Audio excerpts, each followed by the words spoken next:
Setelah perang Troya yang panjang dan penuh penderitaan, Helen akhirnya kembali ke Sparta, tanah airnya yang dulu ia tinggalkan.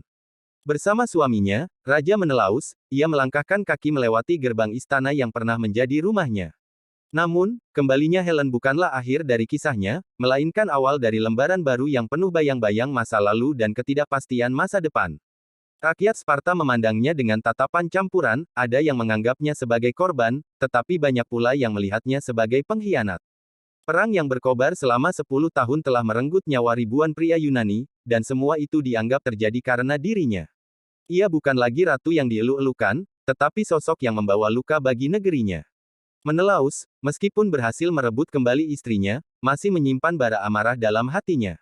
Di dalam istana, ia menatap Helen dengan keraguan, mempertanyakan kesetiaan dan cintanya. Dikatakan bahwa di suatu malam, ia hampir menghunuskan pedangnya ke dada Helen, tetapi kecantikannya yang tak tertandingi membuat tangannya gemetar dan niatnya luluh. Akhirnya, ia memutuskan untuk menerima Helen kembali sebagai ratunya, tetapi kehangatan di antara mereka tak pernah benar-benar kembali seperti dulu. Dalam kesunyiannya, Helen sering berdiri di balkon istana, menatap cakrawala, mengenang hari-hari di Troya bersama Paris, pria yang telah memilihnya atas segalanya, tetapi juga pria yang telah jatuh dalam peperangan yang mengakhiri segalanya.